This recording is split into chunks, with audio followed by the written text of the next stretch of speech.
राष्ट्र सर्वप्रथम, राष्ट्र सर्वप्रथम, राष्ट्र सर्वप्रथम, राष्ट्र सर्वप्रथम। राष्ट्र सर्वप्रथम की बात कार्यक्रम में आप सभी राष्ट्रवासियों का हार्दिक स्वागत है। आज महाराष्ट्र बंद का ऐलान किया गया है। छात्र आंदोलन के बहाने महाविकास आघाड़ी लामबंद हुई। भारत स्वदेशी छोटे मॉड्यूलर रिएक्टर बनाने की योजना पर आगे बढ़ रहा है और उसका लक्ष्य 2033 तक कम से कम 5 रिएक्टर शुरू करना है। सिक्किम में NHPC तीस्ता स्टेज 6 परियोजना की सुरंग में मीथेन गैस रिसाव के कारण हुए हादसे में अब तक 22 शव बरामद किए गए हैं। संसद के सत्र में परिसीमन विधेयक पर शरद पवार की एनसीपी के रुख को लेकर सस्पेंस बना हुआ है। सुप्रीम कोर्ट ने कहा कि हाई कोर्ट द्वारा दी गई जमानत को अंतिम माना जाना चाहिए और उसके खिलाफ राज्य की अपील पर विचार नहीं करना चाहिए। संसद में FCRA संशोधन विधेयक पर चर्चा से पहले गृह मंत्रालय ने स्पष्ट किया कि विदेशी फंडिंग लोकतंत्र को प्रभावित कर सकती है। नेट पेपर लीक विरोध प्रदर्शनों के बीच पीएम मोदी ने पेपर लीक मामलों की त्वरित सुनवाई और दोषियों को सख्त सजा दिलाने के लिए फास्ट ट्रैक कोर्ट के गठन की घोषणा की। सुप्रीम कोर्ट ने जंतर मंतर पर प्रदर्शन के कारण मेट्रो स्टेशन बंद होने पर संज्ञान लिया है। संसद के मॉनसून सत्र में नेट पेपर लीक पर हंगामा जारी रहा, जहां संसद में किरण रिजिजू और मल्लिकार्जुन खड़गे के बीच तीखी बहस हुई। अनेकल के बोमासंद्रा में एक पेइंग गेस्ट में गैस सिलेंडर फटने से 20 से अधिक लोग घायल हो गए, जिनमें से 8 की हालत गंभीर है। संसद के मॉनसून सत्र में नेट परीक्षा और पेपर लीक का मुद्दा एक बार फिर जोरदार तरीके से गूंजा। कांग्रेस अध्यक्ष मल्लिकार्जुन खड़गे ने कहा कि जब तक केंद्रीय शिक्षा मंत्री धर्मेंद्र प्रधान इस्तीफा नहीं देते तब तक इस मुद्दे पर निष्पक्ष चर्चा संभव नहीं है। उन्होंने छात्रों की परेशानियों का हवाला देते हुए सरकार से नैतिक जिम्मेदारी लेने की मांग की। वहीं केंद्रीय मंत्री जेपी नड्डा ने पलटवार करते हुए कहा कि सरकार नेट समेत हर मुद्दे पर चर्चा के लिए तैयार है, लेकिन विपक्ष ही संसद की कार्यवाही बाधित कर रहा है। वहीं भाजपा नेता नितिन नबीन ने भी विपक्ष को संसद में खुली बहस की चुनौती देते हुए कहा कि पेपर लीक मामलों में केंद्र सरकार सख्त कार्रवाई के लिए प्रतिबद्ध है। आपसे विनती करूंगा कि सरकार आगे आए, स्टेटमेंट दिए कि जो इस्तीफा हम पूछ रहे हैं और एजुकेशन मिनिस्टर इस्तीफा देना चाहिए और लाखों हजारों लोग आज रास्ते पे गिरे हुए, लाठीचार्ज हो गई है और बहुत से हॉस्पिटल्स में हैं और उनके माँ बाप परेशान हैं। इसीलिए मैं आपसे विनती करता हूं, उनका रिजिग्नेशन पहला लीजिए, डिस्कशन शुरू कीजिए।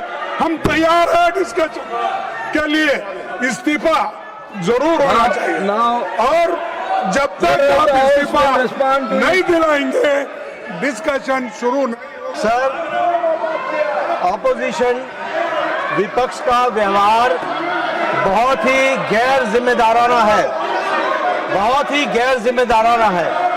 ये न चर्चा चाहते हैं न ही हाउस को चलने देना चाहते हैं। पहले इन्होंने कहा कि आप पेपर लीक पर चर्चा करो और सरकार ने कहा कि हम नीट पर चर्चा करेंगे, हर विषयों पर चर्चा करेंगे, उसके लिए हम तैयार हैं। लेकिन आज इन्होंने अपनी डिमांड बदल दी और इस्तीफे की बात करने लगे। हमारी सरकार, एनडीए की सरकार पूरी तरह से छात्र और युवाओं के भविष्य के लिए हर स्तर पर चर्चा को तैयार है, पर राहुल गांधी और कांग्रेस और संपूर्ण विपक्ष चर्चा से भाग रहे हैं, क्योंकि उनको मालूम है जब वो सदन के पटल पर चर्चा करने आएंगे तो उनकी जो दोहरा चरित्र है वो जनता और युवाओं के बीच में जग जाहिर हो जाएगा। हम तो खुली चुनौती देते हैं, आइए संसद के पटल पर छात्र और युवा के विषय पर, नीट के विषय पर, हर विषय पे हम चर्चा करने को तैयार हैं। राहुल गांधी के जो राजनीतिक दृश्य रहा है भगोड़ा का, भारतीय जनता पार्टी का सांसद हर विषय पर, भारतीय जनता पार्टी और एनडीए की सरकार हर विषय पर चर्चा भी करने को तैयार है और हर सवाल का जवाब देने को तैयार है।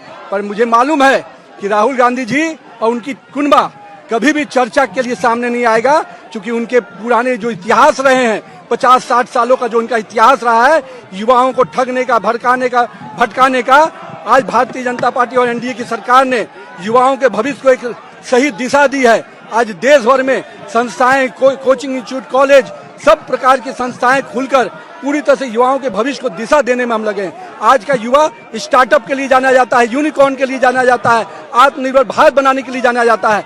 ये केवल स्टोन पेटर्स के रूप में युवाओं को देखते हैं, मगर भारत और एनडीए की सरकार और नरेंद्र मोदी का विजन है कि हम पूरी तरह से युवाओं को उनके सुनहरे भविष्य के बनाने के लिए संकल्पित हैं और हम पूरी तरह से इस वचनबद्ध हैं कि हम युवाओं के भविष्य को सुरक्षित करेंगे।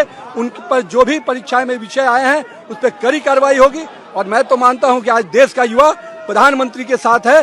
देश का युवा पूरी तरह से छात्र प्रधानमंत्री के उस विजन के साथ है जिसमें विकसित भारत की कल्पना है। दिल्ली बीजेपी प्रदेश अध्यक्ष हर्ष मल्होत्रा ने कांग्रेस और विपक्ष के विरोध प्रदर्शनों पर तीखी प्रतिक्रिया दी। प्रेस वार्ता में उन्होंने कहा कि संसद सत्र शुरू होने के साथ ही नेट परीक्षा को लेकर आंदोलन खड़ा किया गया, जबकि सरकार इस मामले में पहले ही त्वरित कार्रवाई कर चुकी है।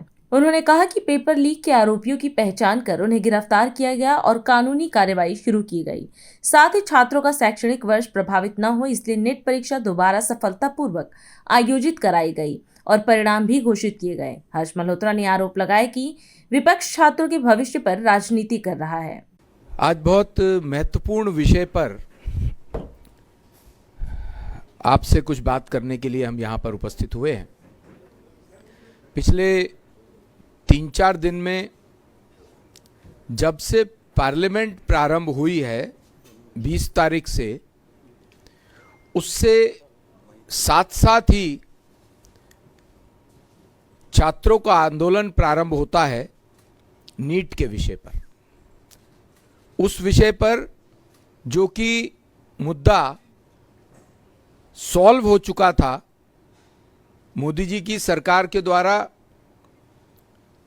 नीट के एग्जाम में जो लीकेज हुई उसको तुरंत टैकल किया गया।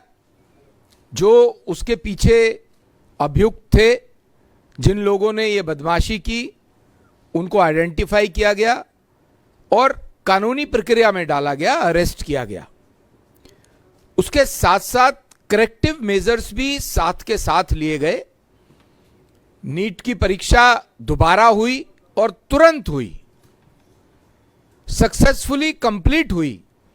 छात्रों के मन में जो बात थी कि हमारा पूरा वर्ष ना खराब हो जाए, हमारा करियर में गड़बड़ ना आ जाए, इस बात की संवेदनशीलता को समझते हुए मोदी जी की सरकार ने नीट की दोबारा परीक्षा कराई, सफल परीक्षा हुई, उसका परिणाम भी आया। और ये मुद्दा मोदी जी की सरकार के द्वारा तुरंत टैकल करने की वजह से छात्रों के कंसर्न को समझते हुए इस मुद्दे को ठीक भी किया गया। लेकिन दुख की बात यह है कि जो इस समय विपक्षी नेता हैं, चाहे वो राहुल गांधी हो, कांग्रेस हो, आम आदमी पार्टी के नेता हो, अरविंद केजरीवाल हो, वो लोग छात्रों के ऊपर, छात्रों के करियर पर राजनीति कर रहे हैं। ऐसा लगता था कि वो जो एक कॉकरोच जनता पार्टी के नाम से शुरू किया गया आंदोलन, जो कि पहले लगता था कि ये आंदोलन पीछे से कोई बैकअप कर रहा है, लेकिन वो बहुत जल्दी एक्सपोज हुए। ये सब विपक्षी दलों का एक बी पार्टी का आंदोलन था। भारतीय जनता पार्टी के इस समय जो नेता हैं, हमारा जो स्टूडेंट विंग है एबीवीपी, हमारे यहाँ पर चाहे वो आशीष सूद जी हो, दिल्ली की मुख्यमंत्री रेखा जी हो, हमारे आदरणीय नड्डा जी हो, इन सब ने और ऐसे बहुत से नेता भारतीय जनता पार्टी में हैं जिन्होंने छात्रों की आवाज हमेशा उठाई है। छात्रों के नेता बनकर के दिल्ली विश्वविद्यालय, अन्य विश्वविद्यालयों में छात्रों के कंसर्न्स को टैकल किया है, छात्रों के कंसर्न्स को समझा है और सॉल्व किया है। हमारे से ज्यादा छात्रों के कंसर्न्स को कोई नहीं समझता है। आज शिक्षा मंत्री के रूप में भी आशीष जी हैं, मुख्यमंत्री के रूप में रेखा जी हैं। ये दोनों लोग दिल्ली विश्वविद्यालय छात्र संघ के मुख्य निर्वाचित पदाधिकारी रहे हैं, अध्यक्ष रहे हैं।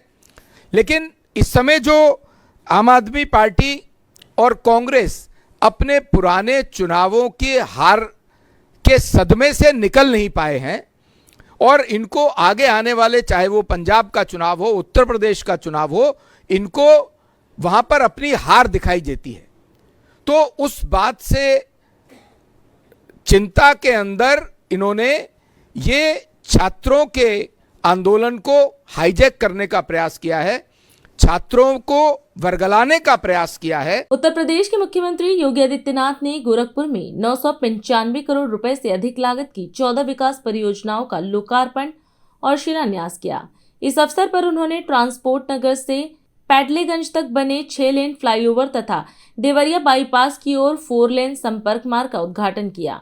मुख्यमंत्री ने बताया कि 2658 मीटर लंबे इस फ्लाईओवर से करीब 50 लाख से 1 करोड़ लोगों को सीधा लाभ मिलेगा। उन्होंने कहा कि दोनों परियोजनाओं पर 429 करोड़ 49 लाख रुपए की लागत आई है। मुख्यमंत्री ने गोरखपुर वासियों को बधाई देते हुए कहा कि ये विकास कार्य शहर की यातायात व्यवस्था और आधारभूत संरचना को नई मजबूती प्रदान करेंगे।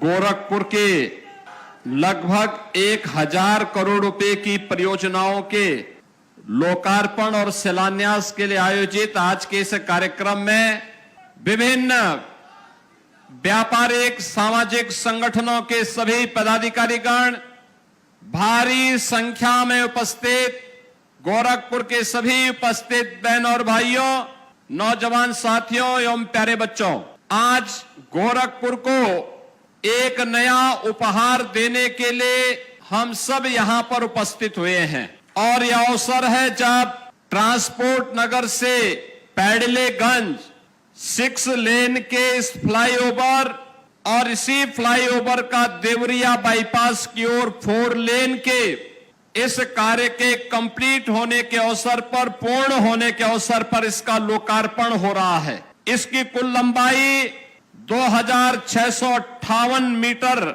इसकी फ्लाईओवर की लंबाई है और यह 429 करोड़ रुपए में बनकर के तैयार हुआ है। 50 लाख से लेकर के 1 करोड़ की आबादी सीधे सीधे इससे लाभान्वित होने वाली है। आज इसका लोकार्पण हुआ है।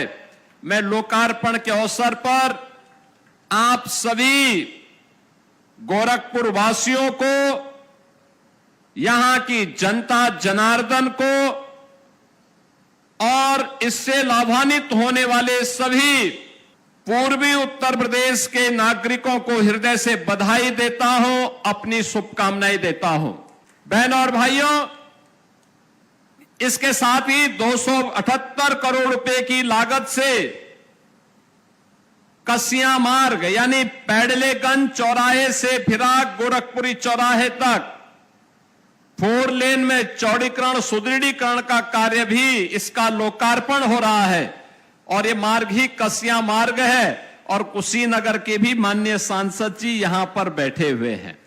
इसके साथ ही 104 करोड़ रुपए की लागत से एयरफोर्स स्टेशन गोरखपुर में एक नए MES ऑफिस कॉम्प्लेक्स और उनके इंफ्रास्ट्रक्चर शिफ्टिंग के कार्य को निर्माण कार्य पूरा हुआ है और साथ ही साथ गुलरिया में पुलिस के बैरक और हॉस्टल के निर्माण के कार्य का भी आज उद्घाटन हो रहा है।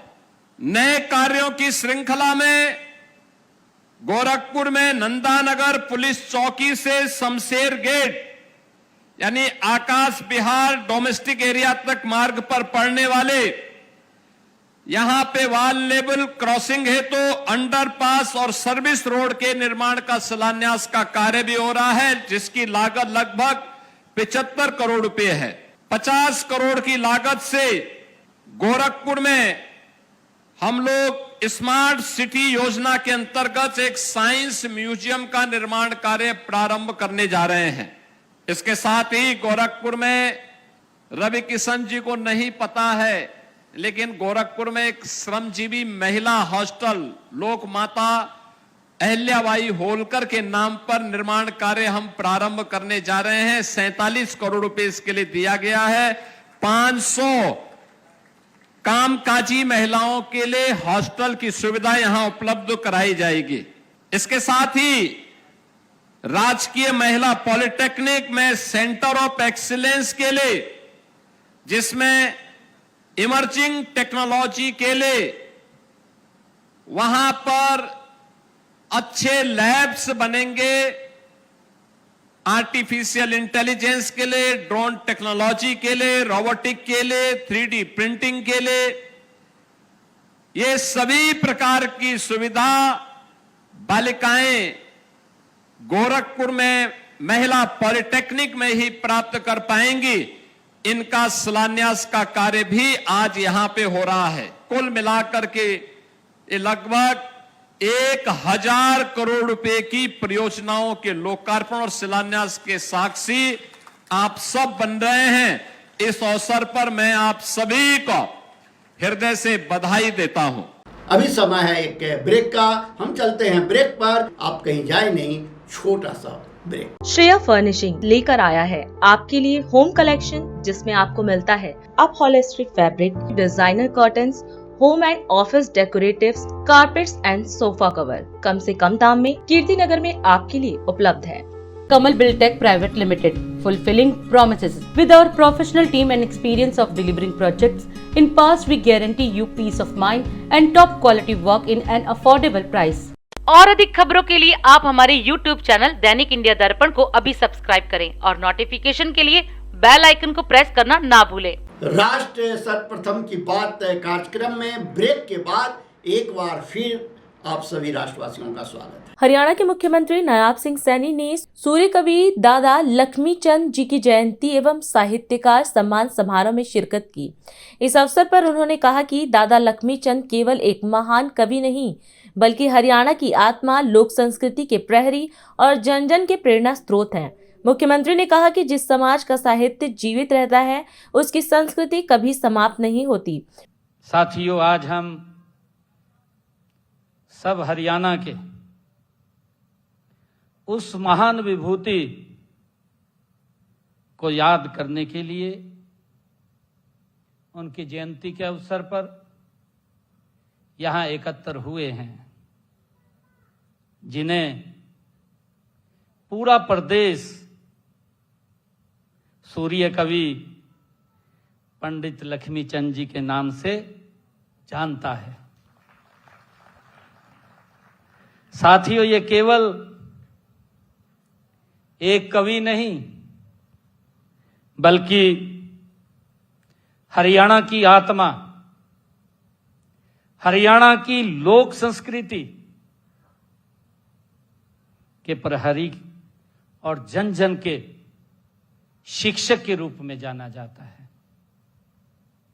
साथियों, कहा जाता है कि जिस समाज का साहित्य जीवित रहता है, उसकी संस्कृति कभी समाप्त नहीं होती है। पंडित लक्ष्मीचंद जी ने कहा है कि हम अपनी संस्कृति की जड़ों को जितना मजबूत रखेंगे, कितना बड़ा भी तूफान आ जाए तो हम सुरक्षित रहेंगे। ये पंडित लक्ष्मीचंद जी ने कहा है। साथियों, किसी भी समाज की पहचान केवल उसकी ऊंची इमारतों, चौड़ी सड़कों या आर्थिक प्रगति से नहीं होती है। उसकी असली पहचान उसकी भाषा से होती है, उसके साहित्य से होती है, उसकी संस्कृति से होती है और उसके कलाकारों से होती है। साथियों, कोई भी समाज तभी आगे बढ़ता है जब वह अपने भविष्य का निर्माण, अपनी विरासत का संरक्षण साथियों करता है। साथियों, हमारा उद्देश्य केवल पुस्तकों का प्रकाशन करना नहीं, हमारा उद्देश्य केवल संगोष्ठियों का आयोजन करना भी नहीं। हमारा उद्देश्य ऐसी सांस्कृतिक चेतना का निर्माण करना है जो आने वाली पीढ़ियों को अपनी भाषा, अपने इतिहास और अपनी परंपराओं और राष्ट्र पर गर्व करना सिखाए, हमारा ऐसा उद्देश्य है। आज के इस अवसर पर मैं सभी साहित्यक प्रेमियों को, सभी कला प्रेमियों को, आज मुझे आप सबको यहाँ सम्मानित करने का मुझे अवसर मिला है। मैं आप सबको जहाँ बहुत बहुत बधाई देता हूँ, वहीं पर मैं सुपुआ के सभी फैकल्टीज मेंबर का भी दिल से आभार व्यक्त करता हूँ कि आज मुझे यहाँ आने का अवसर दिया। आप सबका बहुत बहुत धन्यवाद। इन्हीं शब्दों के साथ जय हिंद, जय भारत, जय हरियाणा। देहरादून में विभिन्न कल्याणकारी योजनाओं के तहत चयनित छात्रों को प्रवेश पत्र वितरण कार्यक्रम आयोजित किया गया। इस अवसर पर उत्तराखंड के मुख्यमंत्री पुष्कर सिंह धामी ने कार्यक्रम में शामिल होकर लाभार्थियों को शुभकामना दी। मुख्यमंत्री ने कहा कि श्रम विभाग की यह पहल अनेक परिवारों के जीवन में सकारात्मक बदलाव लाएगी और श्रमिकों के बच्चों के उज्जवल भविष्य की मजबूत नींव रखेगी। उन्होंने कहा कि आज शुरू की गई जन कल्याणकारी योजनाएं श्रमिक परिवारों को शिक्षा, सहयोग और आत्मनिर्भरता की दिशा में आगे बढ़ाने में मील का पत्थर साबित होंगी। मुख्यमंत्री ने BOCW बोर्ड के कार्यों की सराहना करते हुए कहा कि पारदर्शी व्यवस्था के माध्यम से योजनाओं का लाभ अब अधिक प्रभावी ढंग से जरूरतमंदों तक पहुंचाया जा रहा है। जो हमारे श्रम विभाग ने, BOCW ने एक कार्यक्रम शुरू किया है, निश्चित रूप से कई लोगों के जीवन को बदलने का काम करेगा, बहुत सारे बच्चों के भविष्य का निर्माण करेगा। आज जिन जन कल्याणकारी योजनाओं का शुभारंभ किया जा रहा है, वो सच में हमारे श्रमिक भाइयों के जीवन को बेहतर बनाने में, उनके बच्चों को आगे बढ़ाने में, उनके जीवन में बहुत सहायता और सहयोग के क्षेत्र में एक मील का पत्थर साबित होगी। बहुत क्रांतिकारी परिवर्तन इन योजनाओं से होगा। और जिस प्रकार से BOCW का अभी बताया कि 5 सालों का जो ऑडिट किया है, एक वास्तव में एक हम अगर पहले के कालखंड में जाएंगे तो वो अतीत था, अतीत से उबरना होता है, अतीत से आगे जाना होता है। अतीत अगर अच्छा नहीं है तो वर्तमान और भविष्य बेहतर हो, ये हम सबको प्रयास करना चाहिए। उस दिशा में BOCW और हमारे सभी अधिकारियों ने, कर्मचारियों ने बहुत शानदार काम किया है और आज ट्रांसपेरेंट व्यवस्था यहाँ पर लागू हो रही है हम सबके समक्ष, तो निश्चित रूप से इसका लाभ मिलेगा। भाइयों बहनों, ये हमारे आज जो की जा रही मुख्यमंत्री पोषण योजना है, इसके माध्यम से हमारे जो श्रमिक परिवार हैं उनको इस क्षेत्र में, पोषण के क्षेत्र में बहुत सहायता मिलेगी। अच्छा पोषण होगा, क्योंकि पोषण की बहुत आवश्यकता होती है आजकल। हम भरपेट भोजन कर लें, लेकिन अगर उसमें पोषक तत्व तो नहीं है तो कोई ना कोई डेफिशिएंसी आ जाती है, कोई ना कोई कमी आ जाती है। उसके कारण से अनेक विकार पैदा हो जाते हैं। और आजकल के समय में तो जिस प्रकार का हमारा खान पान हो गया है, जिस प्रकार की आज पर्यावरण की चुनौतियाँ हो गई हैं, ज्ञान विज्ञान आगे बढ़ा है, हेल्थ सिस्टम भी आगे बढ़ा है, मेडिकल भी आगे उसने कई अनुसंधान किए हैं, लेकिन उसी के साथ साथ एक दूसरा पहलू है कि अनेक प्रकार की जो बीमारियां हैं, अनेक प्रकार के रोग हैं, वो भी साथ साथ बढ़े हैं। तो इसलिए सभी का सामंजस्य हो, रोग बढ़ने न पाए, नए रोग न लगने पाए, पुराने रोग समाप्त हो जाएं, तो उस दिशा में बहुत अच्छा काम मुख्यमंत्री पोषण योजना के तहत होगा। और साथ ही मुख्यमंत्री शिक्षा सामग्री योजना के माध्यम से श्रमिक भाई बहनों के बच्चों को शिक्षा सामग्री उपलब्ध कराकर उनके उज्जवल भविष्य की मजबूत नींव रखी जाएगी। इसके अलावा आज शुरू की जा रही मुख्यमंत्री स्वच्छता सामग्री वितरण कार्यक्रम, इसके द्वारा हमारे श्रमिक परिवारों में स्वच्छता के प्रति जागरूकता बढ़ाने का कार्यक्रम प्रारंभ किया जा रहा है। इन्हीं शब्दों के साथ मैं आप सभी का इस मुख्य सेवक सदन में आने पर, पधारने पर आप सबका एक बार फिर से अपनी ओर से अभिनंदन करते हुए, सभी बच्चों को उनको उनके भविष्य के लिए मंगल कामना करते हुए, उनके उज्जवल भविष्य की कामना करते हुए मैं अपनी वाणी को विराम देता हूं। धन्यवाद। आम आदमी पार्टी के सांसद संजय सिंह ने संसद और प्रेस कॉन्फ्रेंस के माध्यम से देश भर के रेलवे कूलियों के अधिकार, रोजगार और उनकी समस्याओं का मुद्दा उठाया। उन्होंने कहा कि करीब 22,000 कूली वर्षों से नियमितीकरण और स्थायी नौकरी की मांग कर रहे हैं। संजय सिंह ने आरोप लगाया कि रेलवे में बढ़ते निजीकरण के कारण कूलियों का रोजगार प्रभावित हो रहा है। उन्होंने बताया कि राष्ट्रीय कूली मोर्चा के प्रतिनिधि भी अपनी मांगों को लेकर दिल्ली पहुंचे हैं।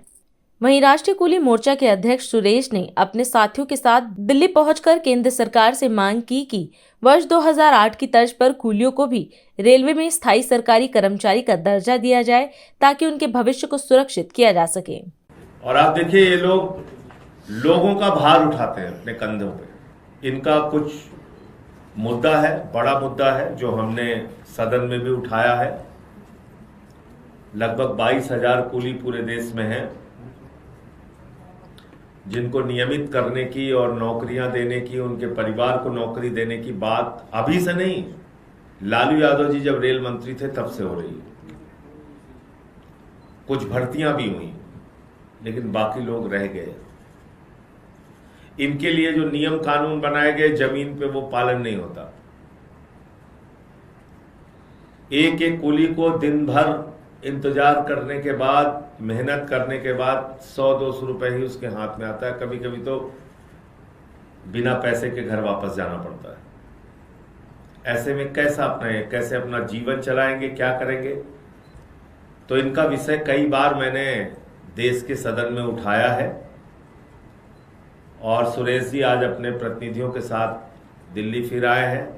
पार्लियामेंट का सेशन चल रहा है, और इनकी मांग और इनका पूरा विषय हम लोग संसद के अंदर उठाएंगे। सुरेश जी हैं, अध्यक्ष हैं ये, और राष्ट्रीय कुली मोर्चा के ये अध्यक्ष हैं, और लखनऊ में रहते हैं।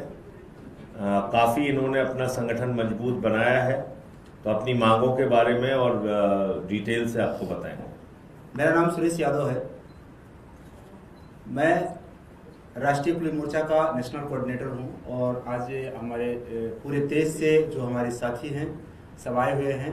माननीय संजय सिंह के नेतृत्व में आज हम लोग ये प्रेस वार्ता कर रहे हैं, और इस वार्ता के माध्यम से हम सरकार को बताना चाहेंगे कि आज जो रेलवे स्टेशन पर निजीकरण व्यवस्था लाई जा रही है, उस निजीकरण व्यवस्था की वजह से हमारा काम समाप्त हो रहा है। मैं चाहता हूं कि जिस तरीके से पूर्व में 2008 में एक परमानेंट एम्प्लॉय घोषित किया गया था एक नीति ला करके, उसी तरीके से आज पहले से भी ज़्यादा गंभीर स्थिति है। तो हमारे देश के कुलियों को रेलवे के अंदर सरकारी नौकरी में समायोजित किया जाए, जिस तरीके से 2008 में किया गया था। और दूसरी चीज़, रेलवे के अंदर जो निजी हाथों में कुलियों का काम सौंपा जा रहा है, उस काम को सरकार अगर प्राइवेट सेक्टर में दे रही है, तो रेल के अंदर एक तनाव पैदा हो रहा है कुली में और प्राइवेट कंपनियों में। और रेल के पास ऑलरेडी पहले से भर्ती किए हुए कुली हैं जो रेलवे के अंदर काम कर रहे हैं। तो जो निजी हाथों में चीज़ें दी जा रही हैं, जिससे रेलवे के अंदर एक अलग तरह का अफरा तफरी या जो मतलब एक सिक्योरिटी होती है वो नहीं हो पा रही है। तो अगर ये काम सरकार अपने हाथों में लेकर अगर कुलियों से कराती है तो ज़्यादा बेटर होगा, और इस तरीके से अगर काम हो तो ज़्यादा सही होगा कि निजी चीज़ों को रोका जाए, और जो निजी चीज़ें में बढ़ावा दिया जा रहा है उसे कुली को ही हैंडओवर कर दिया जाए, और सरकार उसे अपने हाथ में लेकर के कुली से काम कराए, क्योंकि सरकार के पास ऑलरेडी पहले से ही कुली है। और नौकरी हम इसलिए बात कर रहे हैं क्योंकि देखिए, आप स्टेशन पर प्राइवेट जो गाड़ियां चलाई जा रही हैं, जनसेवा केंद्र चलाया जा रहा है, इस पर ट्राली व्यवस्था की जा रही है, कुली माई ऐप लाया जा रहा है, एक्सीलेटर लगाए जा रहे हैं, जगह जगह तमाम सारी फैसिलिटियां बढ़ाई जा रही है, पहिया लग गई है एक्सीलेटर मतलब ये लगेज में। तो कुलियों का इस्तेमाल बहुत कम हो रहा है। तो इसलिए 2008 की तरह एक बार फिर पॉलिसी ला करके देश के कुलियों को रेलवे के अंदर समायोजन कर दिया जाए। रेल जो चाहेगी काम वो कराएगी, तो हम लोग करने के लिए उसको तैयार हैं। और इस समय टोटल इस देश के अंदर जो कुलियों की संख्या देखा जाए तो उस समय से बहुत ज़्यादा कम है। और हम इस प्रेस वार्ता के माध्यम से यही कहना चाहेंगे कि सरकार रेलवे के अंदर कुलियों का समायोजन करे, और दूसरी चीजें रेलवे के अंदर निजीकरण व्यवस्था को बंद करे। और अधिक खबरों के लिए आप हमारे YouTube चैनल दैनिक इंडिया दर्पण को अभी सब्सक्राइब करें, और नोटिफिकेशन के लिए बेल आइकन को प्रेस करना ना भूलें। आज हम इस कार्यक्रम में आपसे विदा लेते हैं। आप अन्य खबरों के लिए बने रहे। राष्ट्र सर्वप्रथम, वंदे मातरम, जाग उठा है भारत। राष्ट्र सर्वप्रथम, राष्ट्र सर्वप्रथम, राष्ट्र सर्वप्रथम। हम